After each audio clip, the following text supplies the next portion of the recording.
रात बहुत शराब पी थी। फोन पर जब बानी ने नैना को लव यू बोला था तो रेयांश को बहुत गुस्सा आया। इसीलिए वो अपना गुस्सा कम करने के लिए बाहर चला गया था। फिर घर आने पर रूम में बानी को देख उसे बानी का लव यू कहना याद आ गया था। इसीलिए रेयांश कल अपना सारा कंट्रोल खो बैठा था। रेयांश की नजर अपने बगल में सो रही बानी पर गई तो उसकी हालत देखकर वो हैरान हो गया। उसने कंबल हटाकर बानी के पूरे शरीर को देखा। बानी की पूरी बॉडी पर काटने के निशान थे जो हल्के नीले पड़ गए थे। उसने बानी के ऊपर वापस कंबल डाल दिया और फिर बानी के चेहरे को देखा जिस पर आंसुओं के निशान थे। साथ ही उसके गालों पर भी दांत से काटने के निशान बने थे। रेयांश ने बेड से उतरकर अपनी पैंट पहनी, फिर बानी को गोद में उठाकर वॉशरूम ले गया। वहां जाकर बाथ टब में बैठा दिया और खुद उसके बगल में बैठ गया। बाथ टब के पानी का टेम्परेचर गर्म था जिससे बानी को दर्द से राहत मिल रही थी और उसने धीरे धीरे अपनी आंखें खोली। बानी की आंख खुलते ही उसके सामने रेयांश का चेहरा आ गया। उसको देखते ही बानी की आंखों में फिर से आंसू आ गए। बानी को एक नजर देख वो फिर से उसकी बॉडी को क्लीन करने लगा। बानी ने भी अपनी आंखें बंद कर ली।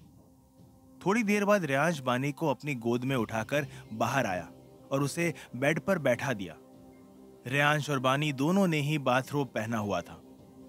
रेयांश ने अपनी पैंट पहन ली, फिर उसने बानी का बाथरोब उतार दिया और उसकी बॉडी पर दवा लगाने लगा। बानी आंखें खोले रेयांश को नफरत भरी नजरों से देख रही थी। दवा लगाने के बाद रेयांश ने बानी को एक टी शर्ट और लोअर पहना दिया। अब बानी अपनी आंखें पूरी तरह से खोलकर सामने देख रही थी। रेयांश उसके सामने बैठकर उसका गाल सहलाते हुए बोला, अगली बार किसी को भी लव यू बोलने की सोचना भी मत। रेयांश की बात सुनकर बानी हैरानी से उसको देखने लगी। वो हैरान होते हुए बोली, तुम्हें कैसे पता? बानी की बात पर रेयांश हल्का सा मुस्कुराया। फिर रेयांश बानी का चेहरा दोनों हाथों में लेते हुए बोला, आपसे तुम बहुत जल्दी प्रोग्रेस कर ली। वेल, मुझे ये इसीलिए पता है क्योंकि मेरी नजर हर वक्त तुम पर रहती है। रेयांश की बात सुनकर बानी ने थोड़ा कंफ्यूजन में उसे देखा। तभी उसके दिमाग में कुछ स्ट्राइक हुआ और उसकी आंखें हैरानी से बड़ी हो गई। बानी हकलाते हुए बोली, मतलब मतलब तुमने मेरा फोन टैप किया है? बानी की बात सुनकर उसके फेस पर डेविल स्माइल आ गई। बानी उसकी स्माइल देखकर समझ गई कि वो सही सोच रही है। बानी ने अपने हाथों की मुट्ठियां बना ली। उसे बहुत गुस्सा आ रहा था क्योंकि उसके सामने जो इंसान बैठा था वो उस पर हर वक्त नजर रख रहा था, लेकिन वो चुप ही रही।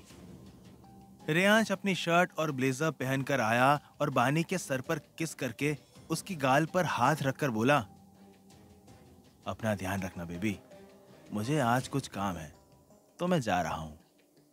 इतना बोलकर रेयांश रूम से बाहर निकल गया। उसके जाते ही बानी ने गुस्से में अपने हाथ का पंच बनाकर बेड पर मारा। उसकी आंखों में आंसू आ गए थे। वो खुद से बोली, तुम बहुत बुरे हो रेयांश ओबेरॉय, बहुत बुरे। दिल नहीं है तुम्हारे पास। You are such a heartless person. तुमने मुझे मेरी फैमिली से दूर कर दिया। मेरे भाई को मारने की धमकी देकर मेरे साथ जबरदस्ती की। नफरत करती हूं मैं तुमसे, सिर्फ नफरत। ये बोलते वक्त बानी की आंखों में रेयांश के लिए नफरत साफ दिख रही थी। तभी बानी की नजर रूम में लगे ड्रेसिंग टेबल पर गई और बानी कुछ देर तक उस ड्रेसिंग टेबल को घूरती रही। इस वक्त बानी के चेहरे पर रेयांश के लिए सिर्फ नफरत थी। उसके चेहरे पर कोई भाव नहीं थे। उसके दिमाग में क्या चल रहा था यह बता पाना मुश्किल था। थोड़ी देर बाद बानी ने गहरी सांस ली और धीरे से बेड से उतरकर वॉशरूम चली गई। हालांकि वो ठीक से चल नहीं पा रही थी क्योंकि उसे बहुत दर्द हो रहा था। थोड़ी देर बाद बानी वॉशरूम से बाहर आई और बेड पर लेट गई। कुछ देर बाद एक मेड खाने की ट्रॉली लेकर आई और ट्रॉली से एक ट्रे निकालकर कॉफी टेबल पर रख दी। फिर मेड सर झुकाए हुए बोली, मैम, आप खाना खा लीजिए। मेड की बात सुनकर बानी ने कुछ रिएक्ट नहीं किया। फिर वो मेड भी कुछ देर बाद रूम से बाहर चली गई। मेड के जाने के बाद बानी बेड से उठकर सोफे पर बैठ गई और खाने को घूरने लगी। फिर वो खुद से बोली, जिंदा रहना है तो खाना पड़ेगा बानी, और अभी तुझे बहुत कुछ करना है। इतना बोलकर वो ना चाहते हुए भी खाना खाने लगी। इधर रेयांश अपने कैबिन में बैठा लैपटॉप पर बानी को खाते हुए देख रहा था और साथ ही कॉफी पी रहा था। थोड़ी देर बाद फुटेज बंद कर वो अपना काम करने लगा। तभी रेयांश का असिस्टेंट विवेक उसके कैबिन में आकर बोला, सर, मिस्टर शेखावत आपसे मिलने आए हैं। विवेक की बात सुनकर रेयांश के फेस पर अजीब सी स्माइल आ गई। वो सर्द आवाज में बोला, भेज दो उन्हें। रेयांश का ऑर्डर सुनते ही विवेक कैबिन से बाहर चला गया। फिर रेयांश एक खतरनाक स्माइल के साथ बोला, आओ मिस्टर शेखावत। वहीं रेयांश के घर पर मेड फिर से रूम में आई और खाली ट्रे लेकर वापस चली गई। मेड के जाने के बाद बानी ने बेड पर बैठकर अपना फोन उठाया और फोन को घूरते हुए बोली, मैं चाहकर भी किसी से हेल्प नहीं मांग सकती। इतना बोलकर उसने फोन टेबल पर रख दिया और एक नजर ड्रेसिंग टेबल को देखकर रूम से बाहर निकल आई। इधर ओबेरॉय इंडस्ट्रीज के ऑफिस में रेयांश रौबदार अंदाज में अपनी चेयर पर बैठा था और उसके सामने करीब 35 साल का आदमी बैठा था। दिखने में वो बहुत हैंडसम था और उसने व्हाइट टी शर्ट के ऊपर ब्राउन लेदर जैकेट पहनी थी। साथ ही ब्लैक जीन्स और व्हाइट शूज पहने थे। रेयांश एक डेविल स्माइल के साथ बोला, क्या बात है, आज कबीर शेखावत खुद यहां। कबीर रेयांश को घूरते हुए बोला, कुछ ज्यादा ही उड़ रहे हो तुम रेयांश, संभल कर कहीं गिर ना जाओ। रेयांश एक अजीब सी हंसी हंसते हुए बोला, रेयांश ओबेरॉय को गिराने वाला आज तक पैदा नहीं हुआ। उसकी बात पर कबीर कुछ नहीं बोला, बस उसको घूरता रहा और वो कबीर को अपनी तरफ ऐसे देखते हुए पाकर डेविल स्माइल करते हुए बोला,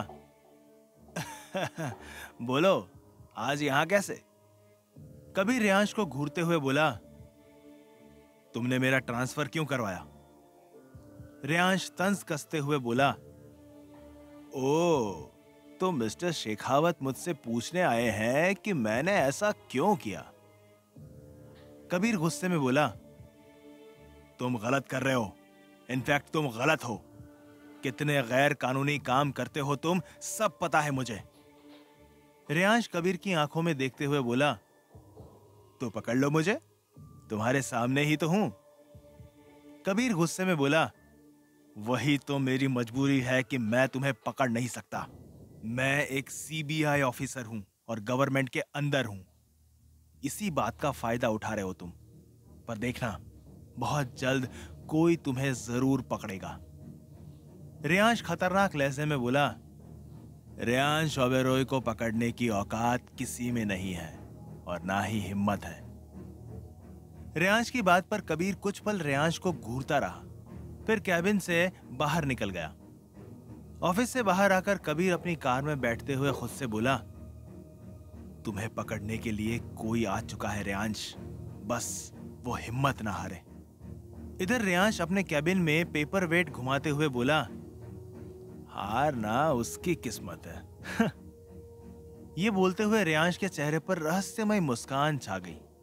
इधर बानी रेयांश के पूरे घर में घूम रही थी और हैरानी से सब कुछ देख रही थी। पूरे घर में सिर्फ दो ही कलर थे, ब्लैक और डार्क ग्रीन। ये देखकर बानी खुद से बोली, इस राक्षस को ये दोनों कलर कुछ ज्यादा ही पसंद है। रेयांश का रूम फर्स्ट फ्लोर पर था, जहां उसके रूम के अलावा स्टडी रूम और जिम भी था। इसके अलावा उस फ्लोर पर कोई रूम नहीं था। बानी को भी यह पता था कि पूरे मैंशन में कैमरे लगे हुए हैं। शायद रेयांश उसे देख रहा होगा। आखिर में बानी थककर रूम से चली गई। वहां उसके पास करने के लिए कुछ नहीं था, इसीलिए वो सो गई। वैसे भी पिछली रात की वजह से बानी के शरीर में बहुत थकावट थी। रात के वक्त बानी बालकनी में खड़ी एकटक चांद को देख रही थी। तभी उसे अपनी कमर पर किसी का हाथ महसूस हुआ। पहले तो बानी घबरा गई और खुद को छुड़ाने की कोशिश करने लगी। तभी पीछे से रेयांश बोला, बेबी मैं हूं। ये सुनते ही बानी के हाथ रुक गए। ये देखकर उसने उसकी गर्दन और कंधे पर किस करना स्टार्ट कर दिया। बानी चुपचाप आंखें बंद किए अपने हाथों की मुट्ठी बांधे खड़ी थी। रेयांश अपने दोनों हाथों को धीरे धीरे उसकी बंद मुट्ठियों तक ले गया। फिर उसकी बंद मुट्ठियों को फील करके वो रुक गया और डेविल स्माइल करते हुए बानी के हाथों की मुट्ठियां खोलने लगा। फिर उसने एक झटके से बानी को अपनी तरफ पलट दिया। बानी ने अपनी आंखें खोलकर उसको देखा तो रेयांश बानी का गाल सहलाते हुए बोला, खाना खाने चले बेबी? रेयांश की बात पर बानी ने हाँ में सिर हिला दिया। रेयांश मुस्कुराते हुए बानी का हाथ पकड़कर उसे नीचे डाइनिंग हॉल में ले गया और खुद चेयर पर बैठकर बानी को अपनी गोद में बिठा लिया। बानी ने उठने की कोशिश की तो रेयांश उसको घूरने लगा। यह देखकर बानी शांत हो गई। फिर रेयांश ने खाना खाया और बानी को भी खिलाया। खाना खाने के बाद रेयांश बानी को गोद में उठाकर रूम में ले गया और बेड पर लेटा दिया और खुद उसके बगल में लेट गया। कुछ देर बाद वो बानी को अपनी तरफ घुमाकर उसकी आंखों में देखते हुए बोला, सेड्यूस मी। ये सुनकर बानी हैरान होकर बोली, क्या? रेयांश डेविल स्माइल के साथ बोला, मुझे सीड्यूस करो बेबी और खुद मेरे करीब आओ। बानी की आंखें नम हो गई पर अभी उसके पास कोई ऑप्शन नहीं था। बानी खुद को संभालते हुए रेयांश के करीब आई और उसके सीने पर उंगली चलाते हुए शर्ट के बटन खोलने लगी। रेयांश भी आंखें बंद करके उसे फील कर रहा था। बानी ने धीरे धीरे उसकी शर्ट के सारे बटन खोल दिए और उसके सीने पर अपनी उंगलियां चलाने लगी। फिर बानी रेयांश के ऊपर आ गई और झुककर उसके ईयर लॉब को बाइट कर लिया। इन सब में रेयांश भी अपना कंट्रोल खो रहा था। वैसे भी वो खुद ही उसमें खोना चाहता था। रेयांश झटके से बानी को पलटकर उसके ऊपर आ गया और बानी के पूरे चेहरे को किस करने लगा। फिर बानी के होठों पर अपने होठ रख दिए और बानी को डीपली किस करने लगा। बानी रिस्पॉन्स नहीं कर रही थी, इसीलिए उसने बानी के कान में कहा, बेबी कोऑपरेट विथ मी। इतना बोलकर उसने फिर से बानी के लिप को लॉक कर दिया। अब बानी को भी उसका साथ देना पड़ रहा था। करीब 20 मिनट बाद उसने बानी के होठों को छोड़ा। उसके बाद अपने कपड़े उतारकर बानी के कपड़े उतारने लगा। रेयांश अब मानो पागल हो गया था। करीब 4 बजे रेयांश बानी को खुद के ऊपर लिटाकर सो गया। अगले दिन जब रेयांश की आंखें खुली और उसने देखा कि बानी उसके ऊपर सो रही थी, रेयांश ने उसको अपने बगल में सुलाया और उसके फोरहेड पर किस करके वॉशरूम चला गया। उसके जाने के बाद बानी ने अपनी आंखें खोली। उसकी आंखों में इस वक्त आंसू के साथ साथ नफरत भी थी। बानी ने बेड पर बैठकर रेयांश की शर्ट पहन ली। फिर उसकी नजर साइड टेबल पर रखे रेयांश के फोन पर गई। उसने एक बार वॉशरूम के गेट की ओर देखा, फिर उसने फोन की ओर देखा और उसे उठा उसमें कुछ करने लगी। करीब 5 मिनट बाद बानी ने फोन वापस साइड टेबल पर रख दिया। उसके फेस पर एक अजीब सी स्माइल थी। तभी वॉशरूम का गेट खुला और रेयांश बाहर आया। वो उसे घूरते हुए उसके पास आया, जिससे बानी डर गई। क्यों घूर रहा था रेयांश बानी को? क्या उसे सब पता चल गया था? क्या किया था बानी ने उस फोन पर? जानने के लिए सुनते रहिए क्रूअल हार्टेड, सिर्फ और सिर्फ पॉकेट एफएम पर। रेयांश बाहर आया। उसने सिर्फ एक टॉवल अपनी कमर पर लपेट रखी थी। उसके बालों से पानी टपक रहा था और वो बहुत ही हैंडसम लग रहा था। कुछ पल के लिए बानी भी उसे देखती रही, फिर उसने अपनी नजरें फेर ली। रेयांश उसके पास आकर उसके गाल पर किस करते हुए बोला, गुड मॉर्निंग बेबी। उसकी